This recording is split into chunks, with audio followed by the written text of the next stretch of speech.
So let's take a minute or two, a couple of minutes, just settling in. You've been sitting meditation, or you've been doing something, just returning to this experience of the room.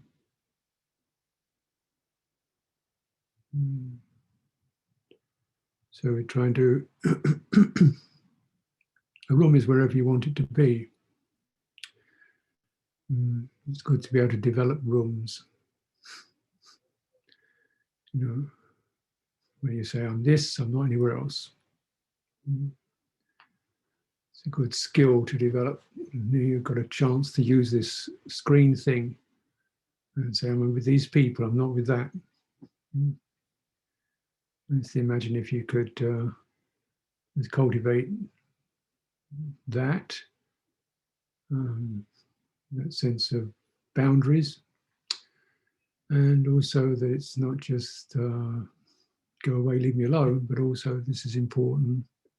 You know, if you want to come into the room, you know, you can come in, but we're doing this now. You know, so just cultivating a way of stemming input, stemming what happens. In retreat, generally, that's all done for you by the managers and the physical location.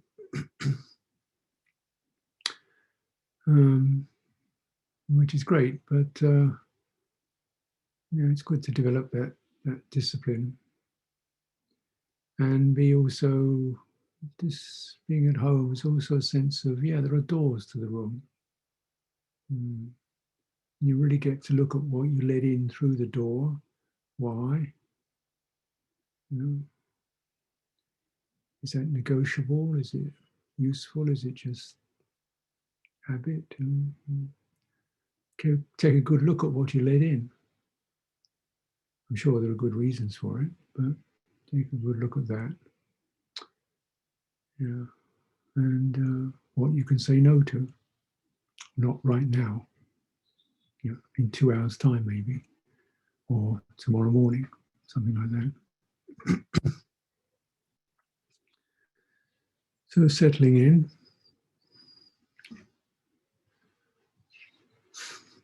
So as been suggested, you've kindly sent some more questions. I didn't finish all the questions last time. I don't expect I'll finish them today, but maybe these some of these questions will be sitting in my mind when I give a talk, and somehow I address them that way.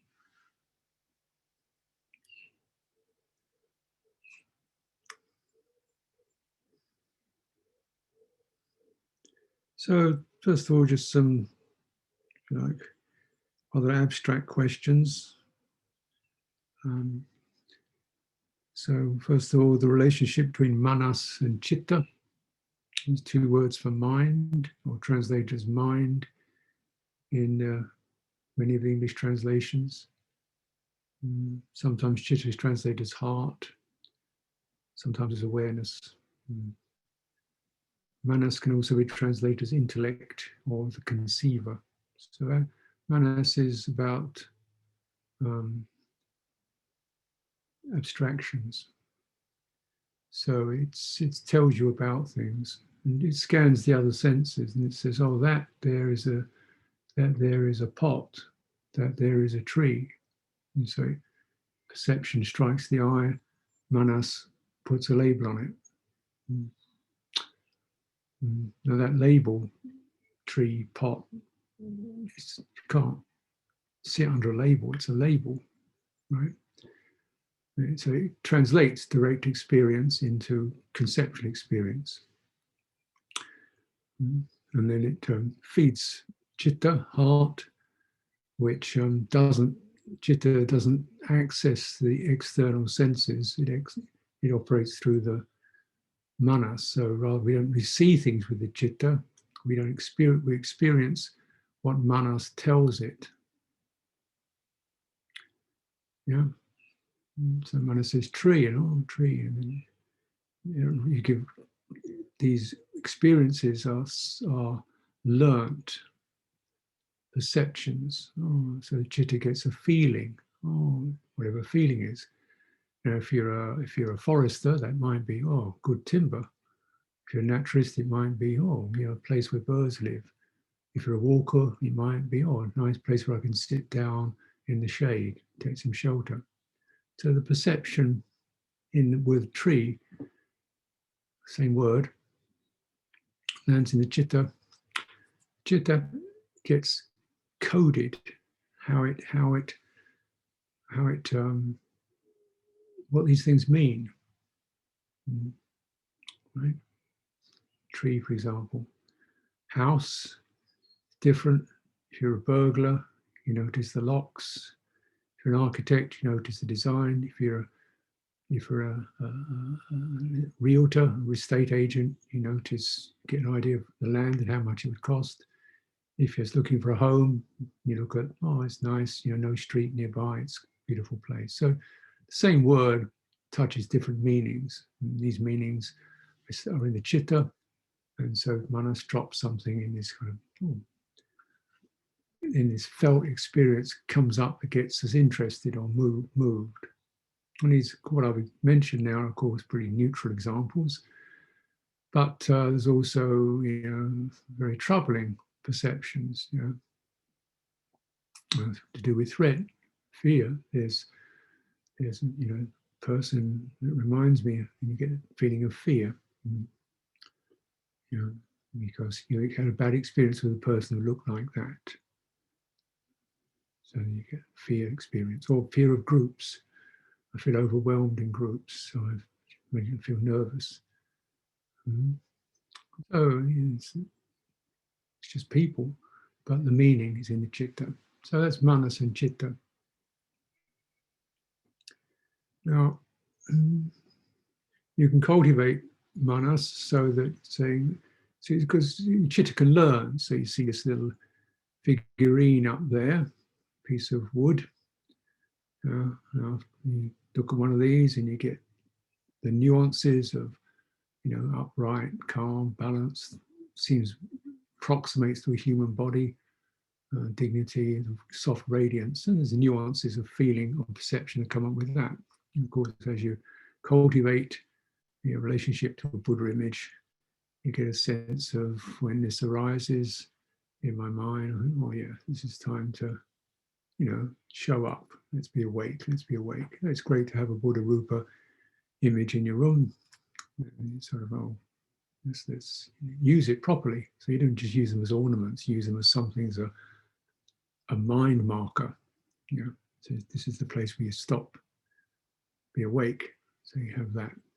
And you can do pujas and chanting to it. So you create a whole kind of atmosphere through skillful use of manas and chitta.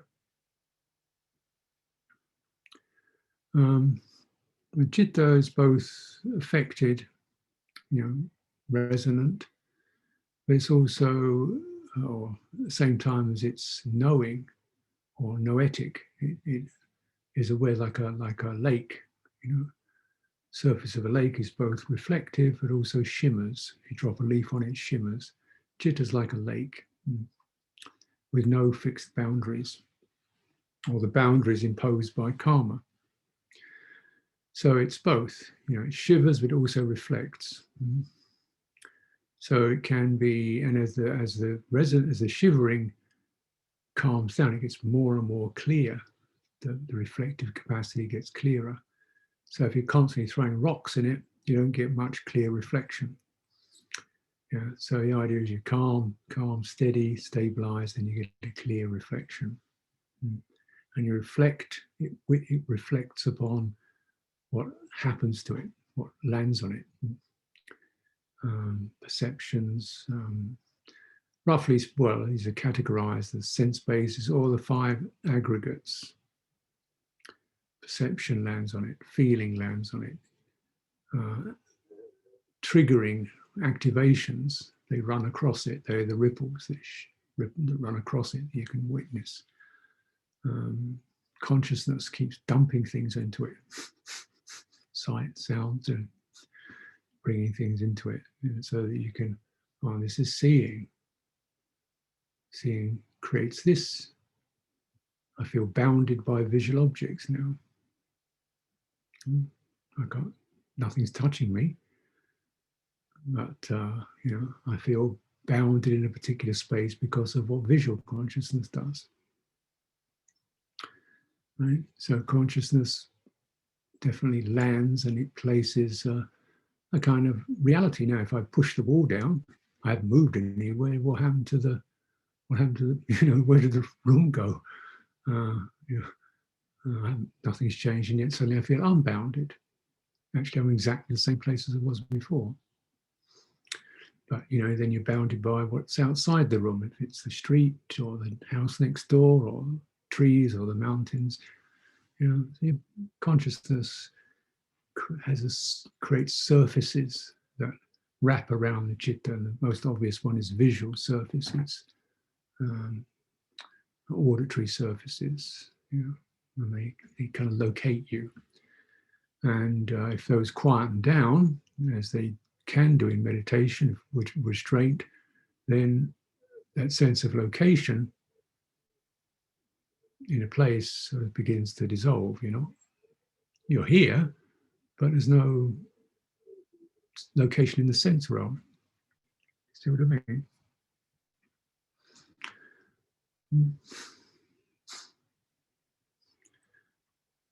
Of course, the most difficult one to relax is the manas. Manas, sense door of the thinking mind, which is always dropping ideas, or even just kind of retaining a vestigial sense, you know, so it doesn't actually chattering away, but it gives you the sense, oh, here's my body, it's whatever, how tall it is, it's a man, it's shoulders and face and head.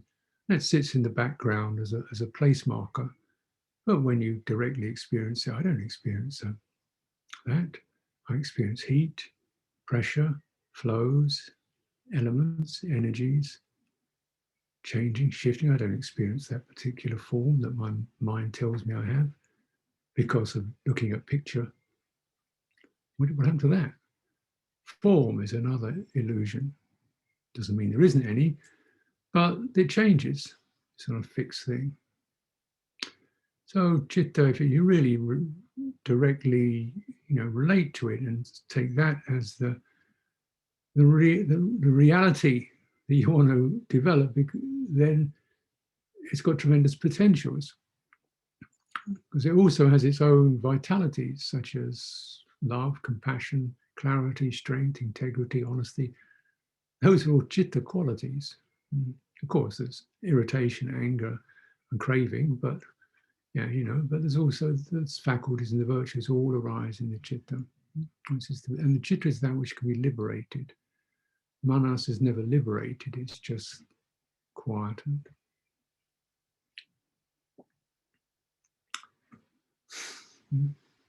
So once again, it's a practice, just using your manas controls manasikara, attention. So you think, pick what you want to focus on.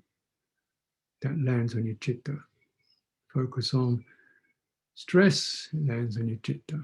Focus on things that give rise to passion, that lands on your chitta. Focus on things that give rise to inspiration, that lands on your chitta. And your chitta has to tell manas what to do. Don't let it just run around. You know, don't let it run around. It's to say, make a decision. Okay, just leave that alone. No, you know, leave. Stop. Stop. No, here. Relax that, will you? Later, go back here. So that's the way you practice.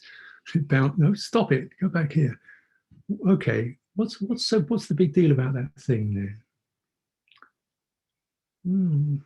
But that's, I can feel it stirring me. Oh, it's stirring. I want that. Relax. You're not going to relax the object. You relax how it's affecting you, then the object loses its grip.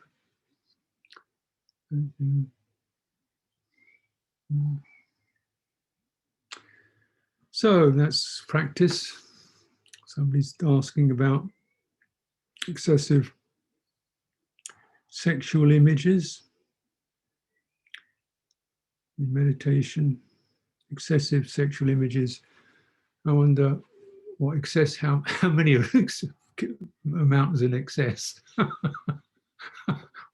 25, 100.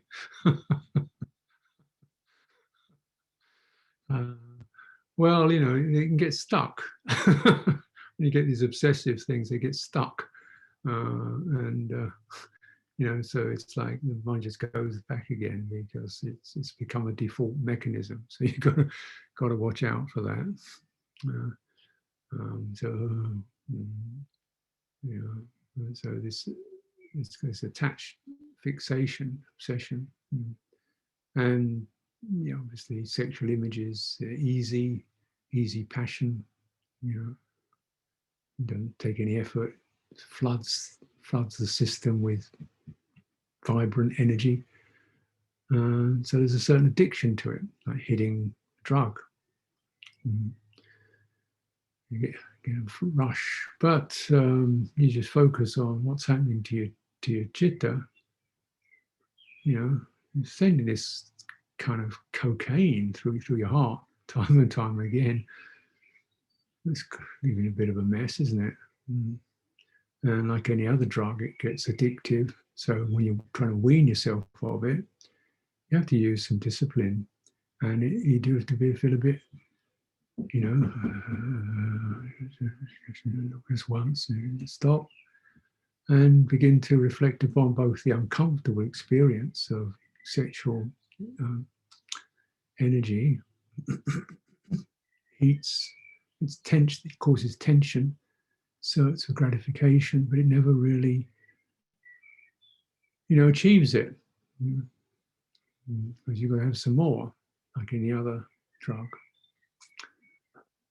And then you start to, for that, then you might also reflect upon the unattractive aspects of the body, you know, and even also that's, so you're looking at the objects of sexual fascination, then you're looking at the internal experience of it, how it agitates, stirs, arouses to no useful end. You know? And you can also just work on drawing your energy up your spine. Sometimes people use sexuality as a way of just releasing tension or boredom. I mean, your energy is not balanced. So if you draw your energy up your spine and through your body, then you know, you don't really, feels nice and comfortable and steady. You don't really want to get it all stirred up.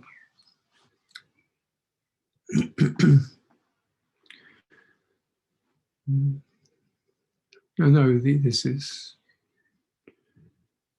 you know, advice, but of course you have to look into that yourself. I'm not blaming or judging. It's just it's a bit of a waste of time, really, a waste of good energy.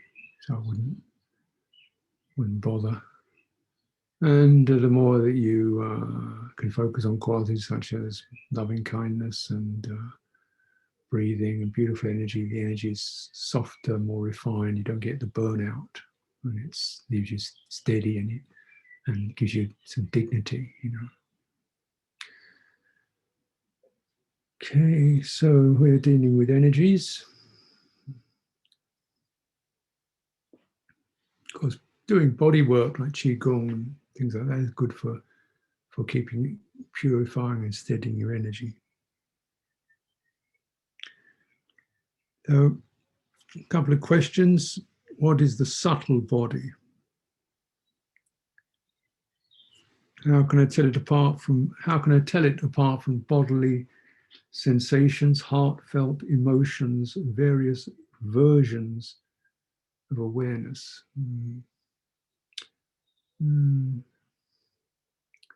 Well, there's the word in Pali, kaya sankara, which means, it's translated as bodily formation. And that's to do with bodily formation And what's that? And it's sort of an energy system that governs the breathing and general, not just the breathing, but also reflex energies. So the Buddha primarily is talked about as kaya sankhara is breathing in and out. It's that which gets the breathing doing this, gets it moving. What is it that triggers the muscles to do the breathing? What is it that when the breath happens, you get energy flowing through the system? That whole process of energy moderation is called kaya sankhara. Now, there's also, it also can be described as unskillful kaya sankhara, or which means it's when you get say a violent impulse, you get this rush of bodily energy into a tight, violent form, and people fire up, and become extremely powerful. When it's unskillful kaya sankhara, energy form fires up, and they become extremely heated. Sometimes people change, they get red, or their eyes start popping out.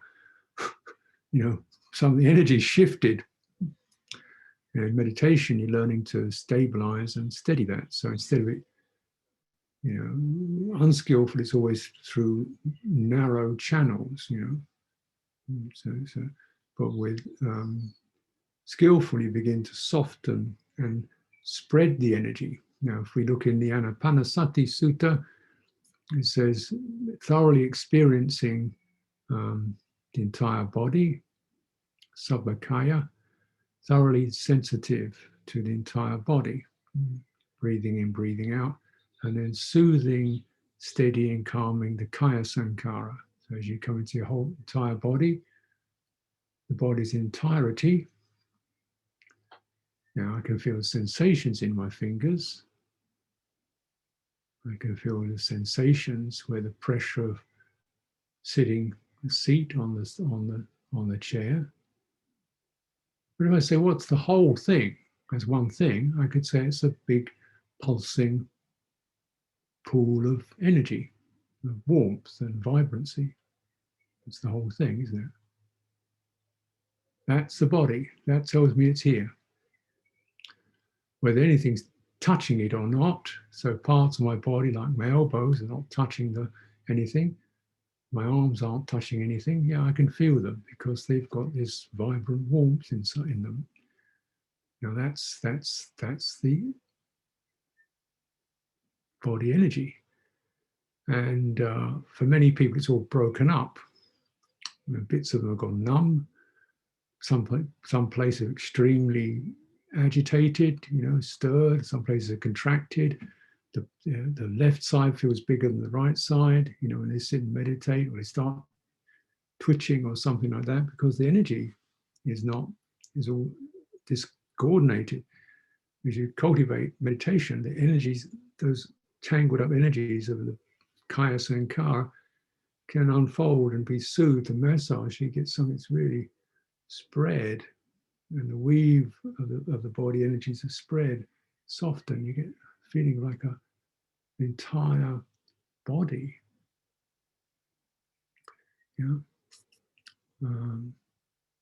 Unified. And this is the experience of samadhi, when the chitta and the body get into this unified state, where they're no longer bits and pieces running off in different direction.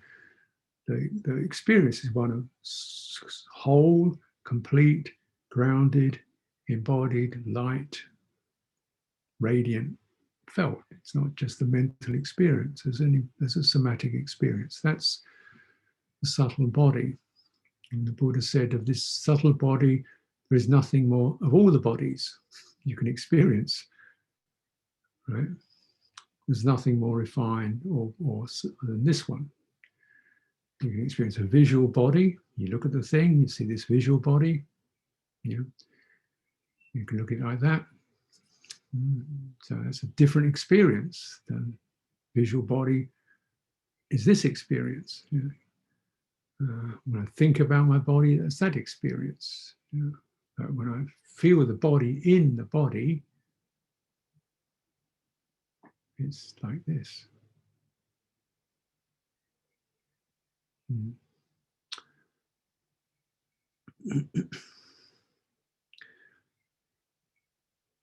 So yesterday you spoke of the breath as prana and the breath of life.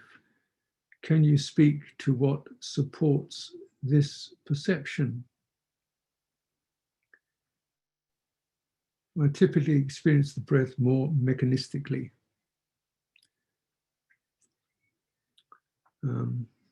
Yeah, I can imagine that would be normal because we come from a mechanistic culture where the emphasis is on objective science. You know, so we look at things and we can know them from outside them. You know, you can look at a body, you know it from the outside. There's the flesh, there's the knee, there's the teeth, there's the sinews, and so forth. So it's objective, and materiality is definitely a fixed thing. It's material, and that's different from the immaterial, which is mind. You know, and emotions are sort of immaterial too. And there's a body which is, you know, basically a material thing which has got some sort of process happening to it. And, you know, so if you go to school, they say, hey, the breath is, you know, comes into the nose, down into the lungs, and there it is, and it feeds the brachioles, and it feeds the so forth. But you don't experience that, you know, directly experience your lungs, you experience pressure, you experience tightness, you know, you don't experience lungs, you don't experience brachioles, you don't experience but you tell yourself that's what you're experiencing. What you're experiencing is something like some, you know, movement, shifting, direct experience. Now, in the time of the Buddha, they were much more into direct experience. Certainly, they were able to be objective. They say this is a corpse, you know, dead body, flesh, bones. But nobody saw a breath. I don't see any breath.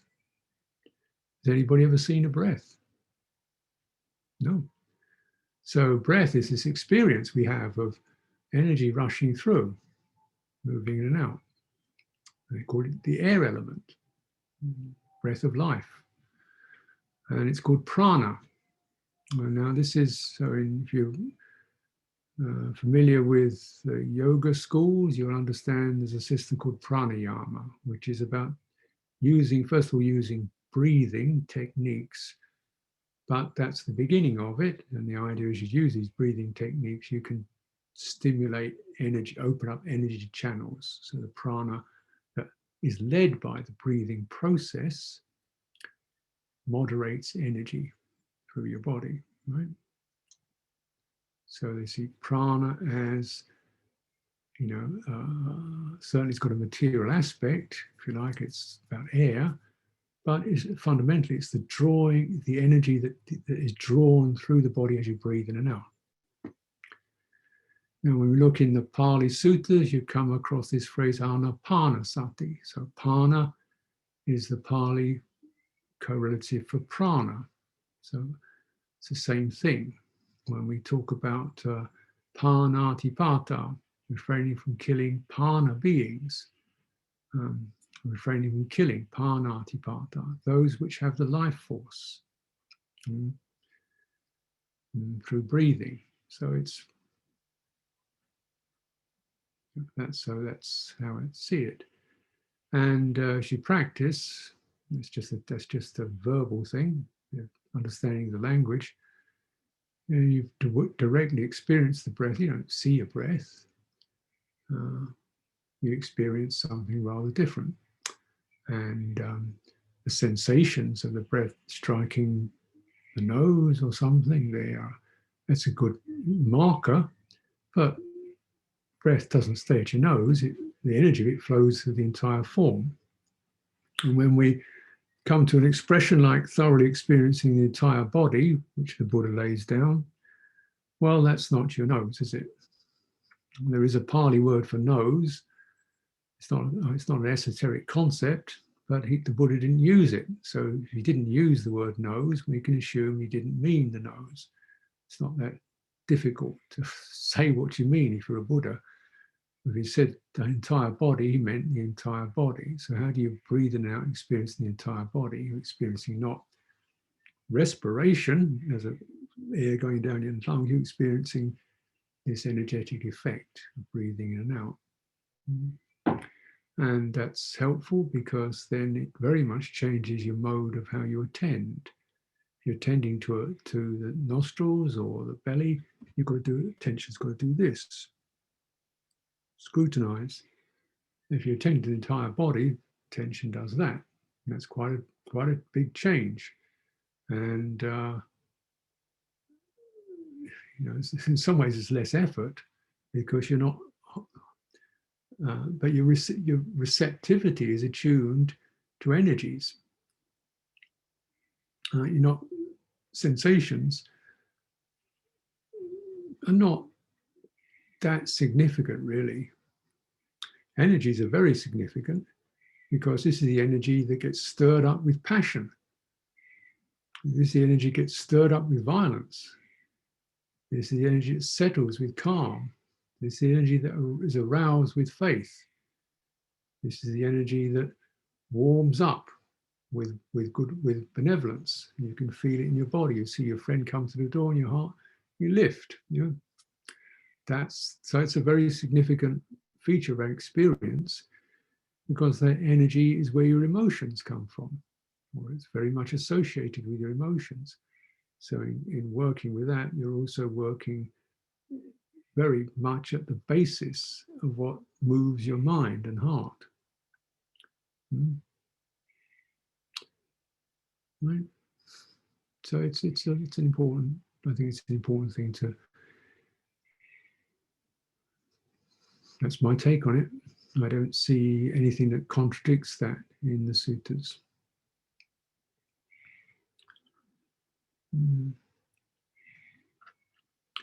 Is it heart qualities that shift the perception towards more vitality and pleasure?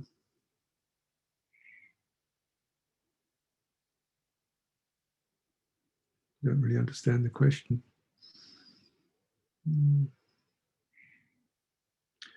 Inclination is a heart quality or a heart factor. We incline towards where we will feel most comfortable. And once you begin to unravel and soothe your energies in your body, your inclination will be attracted to it.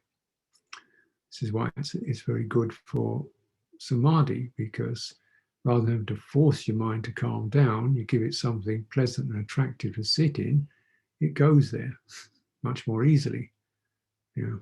So strategy, the Buddha, if you get something pleasant and comfortable, the mind will go there. So if you make breathing pleasant and comfortable and enjoyable, your mind will go there. You don't have to force it there. And it also encourages one to approach practice from the heart rather than the willpower, rather than got to do this, make it happen, keep focusing, be mindful. Really what feels really where best place to be. Really think, consider deeply. That's fun, but this is better. And so that shift towards the heart, vitality, and then realize when the heart is rich with vitality, it naturally begins to express qualities of joy, happiness, warm-heartedness, loving kindness, peace, contentment. This is the gold. This is the gold, a golden heart.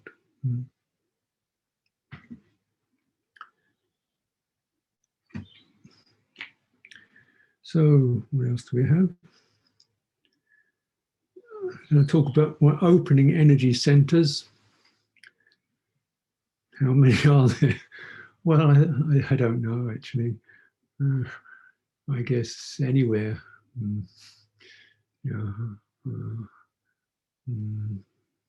But I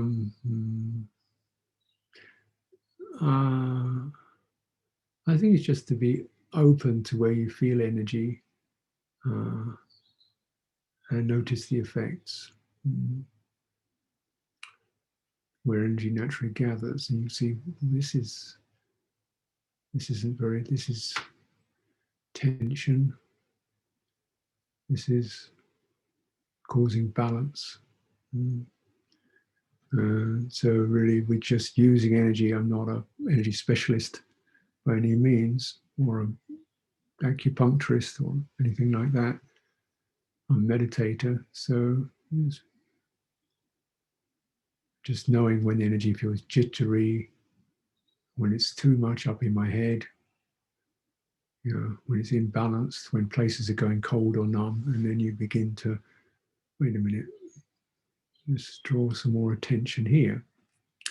I would say use the spine a lot, the spinal channel, which approximates to the line from the crown, behind the throat, behind the breastbone, behind the heart, behind the navel, down into the tail, and down into the feet.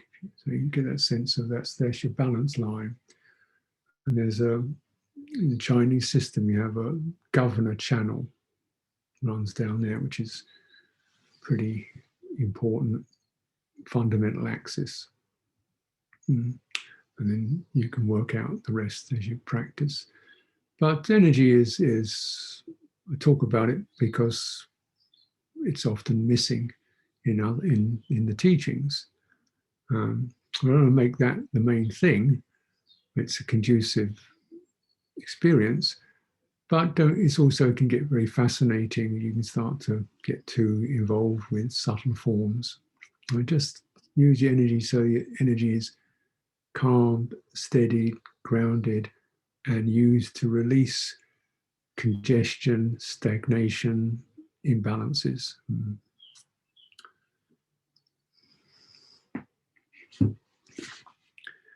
Last one on that topic. If you're doing standing meditation, when the body is standing and not moving, is it discharge energy? It depends.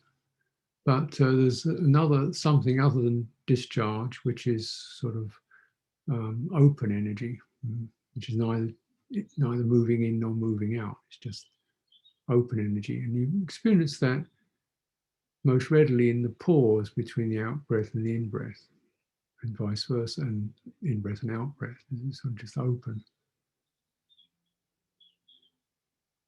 And that's, well, I would say the best, but that's something to get interested in, because this is where things can get very still and steady. And as the fluctuation of the breathing softens, so you're not breathing in and out a lot, just a little, and the discharge has been effected, so you're in a nice balanced state. The open energy, or the pause energy, that becomes longer and steadier, and you just get a little bit of movement, and this is where your mind gets really quite still and peaceful. You tend to that. Let's move on. So we have commonly, as is understandable, a lot of stuff on psychological, emotional pain, emotional conflicts of various kinds. Fill in the dots, fill in the gaps. Obsessive, reactive, powerful instincts, pain, abuse, memories of abuse. Yeah. Well, the Dhamma practice is not just meditation. Meditation, sitting quietly and still is helpful and portable, but also one. So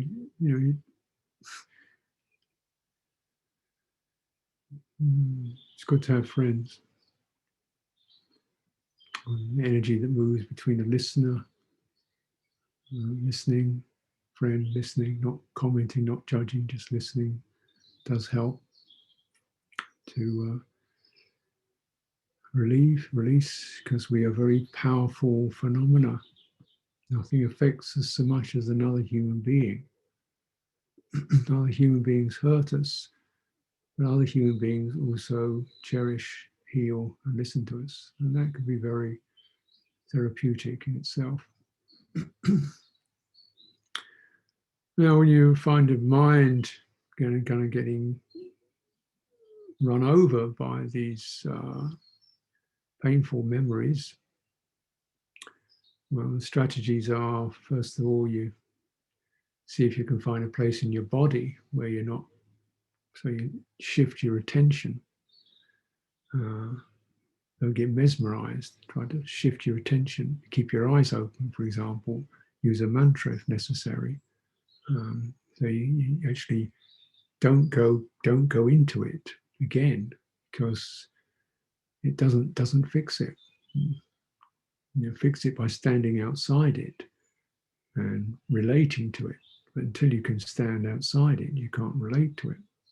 You just are it, and you're thrashing around not wanting it, which is obvious. And then going through whatever scenarios and memories it brings up. So you need to stand outside this. And so that you stand outside it means you're standing somewhere in your body, in your breathing, or in the space, the listening space. And you need to really, those may sound difficult. Now, right now, it's not a person. Right now, nobody's bothering you. Right now, it's a memory in the heart. It's not a person. Right now, yeah. So let's take the person out of it, since it isn't there right now. Let's just feel wound, pain, discomfort, and what happens there. Is it possible to open a compassionate listening around that? Compassionate listening is not aiming to stop it. Compassion doesn't try to stop. It says, please tell me more. You don't need the stories, but I'm really interested in allowing the feeling to be felt. And if you're ready, prepared, then you can use the body to discharge, standing, walking, just that, having the body like a friend walking beside you as you let these things unfold. But essentially, to take the person out of it, take the scenario out of it, and go directly to the felt experience when you have the resources to do so. And you may not yet have the resources to do so, in which case a sympathetic other can help to be that resource.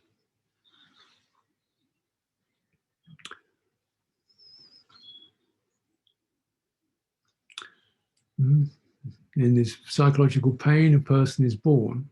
You feel you are somebody.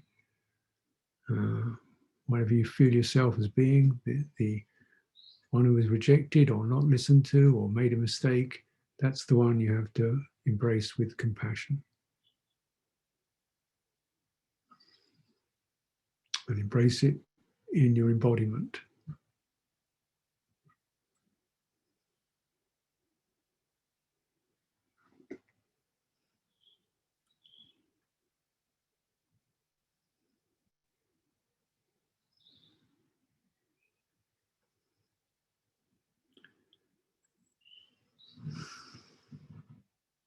So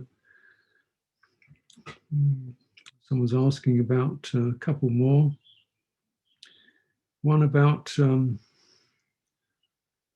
I'm offering this chance to practice at home, I notice a lot of old resentments and anger coming up. If I'm in a secluded retreat center, it doesn't really matter. But when I'm at home, I'm still with my teenagers, I guess the kids, and cooking and cleaning. And I'm worried that this stuff might just start spilling out. Well, yeah, that's why we go on retreat. You know, that's why we go places you can go crazy in peace without bothering anybody. Yeah, these online retreats, I really like the sense of it could be open. But if you're still doing your daily stuff, and I appreciate this, you may not have a choice, then you can't really go that deep, because it gets so sensitive, and you need the container to handle that. And if kids running around doing stuff, you can easily get triggered. So I do recommend creating some boundaries. And if that's not possible, then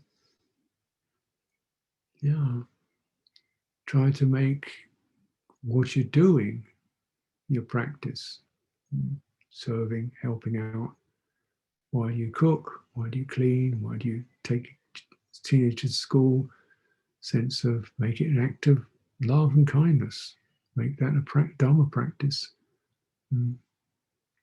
rather than something that's outside of practice. Make that the main practice. And when it's gone quiet, sit down and experience the happiness of what you've been doing from the right place.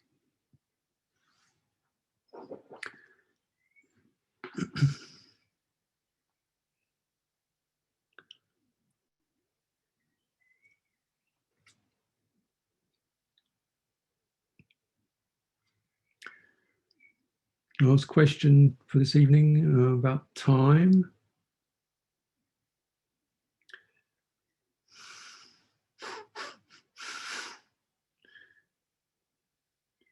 I spent decades trying to get as much work done as possible in a limited amount of time. I'm now trying to unlearn this addiction to the clock. Made some progress, and the strong urge to constantly check the time is lessening. But could you please open up the concept of time some more? I'm fascinated by the apparent contradiction of the words impermanence and the emptiness of time. Well, if we direct the experience, we'll notice things definitely do seem to change, sometimes quickly, sometimes slowly. And so the time rate is very fluctuating. It's not mechanical. Mechanical time is an imposition created to get people to work.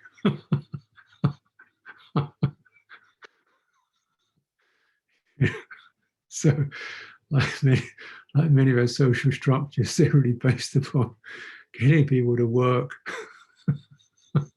harder, get things done on time. Yeah. So that one believes in it, because your whole system gets programmed to, run according to the clock. And so we assume that the clock is telling us the truth. It's now 5 to 8. You're supposed to be at work in 5 minutes' time.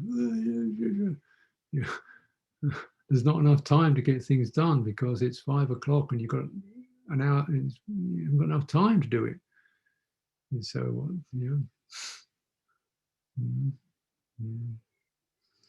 So what the experience is one of certain pressures applied. You look at the phrases associated with time: not enough time, too much time on my hands. There's not enough going on. Got to be on time. Haven't got time right now. What are we talking about? I'm talking about nervous energy, aren't we? Hanging around wasting time. Wasting time. What does that mean? It means nothing connected, energies flopping around. Perhaps we feel absence of stimulation, absence of purpose, wasting time. You know, I want purpose. Not enough time means getting overwhelmed. Got to get things done on time. Pressure. You know, late. I'm late. And that's another one. What are we talking about? We're talking about what's happening in your nervous system as you try to squeeze an organic experience into an abstract mechanical box. And what happens is, you know, generally, after a while, you become the box. If it's squeezed into your system, becomes boxed. You know, those things, an hour, 5 minutes, become realities. The system has grown like it. It's like, you know, if you bind your feet. They used to do this to Chinese women, bind their feet, so they ended up with little tiny crushed feet. So they can't walk properly. Well, we bind ourselves with concepts like that. It is, but because it's on a subtle material level, so it's compression of energy and a distortion of energy, it's possible to grow out of it. Just coming to body time. Body time is moderated by the breathing. So sometimes it's quite slow, but it's smooth. Sometimes it livens up. To let time change, the rate of change fluctuate. So it's not a fixed thing at all. When there's a lot going on, it seems time flashes by. Or it seems very, very busy, very dense. You know, how long has the year been? Depends how much was happening in it, how much struck you. If you didn't really notice very much, it was like a very quick year. A day in the life of a child is probably 10 times longer than the day in the life of an adult, because they notice all these amazing things the adult just glosses over. So the more granular, more stuff that happens, more stuff that works your chitta, you know, that increases time.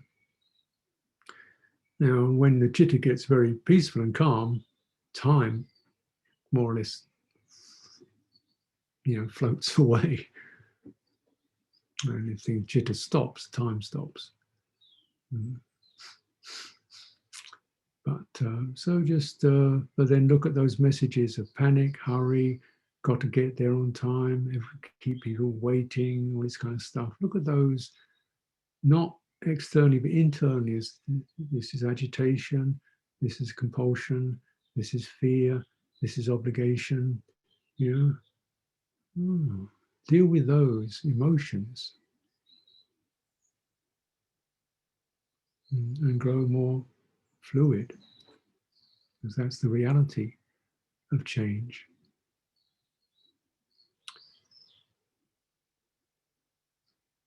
And it fits perfectly.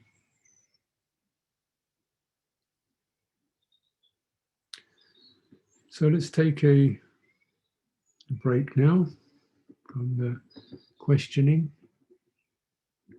And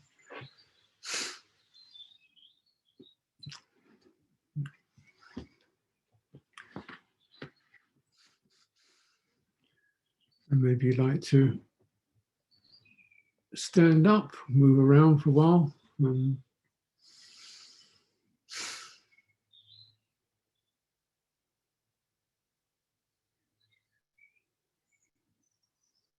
So let's take, say,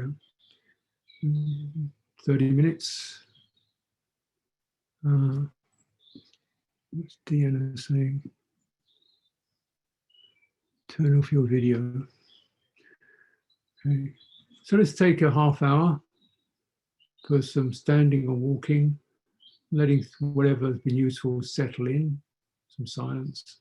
and then we'll get back together again for the final 30 minutes and start to share some blessings.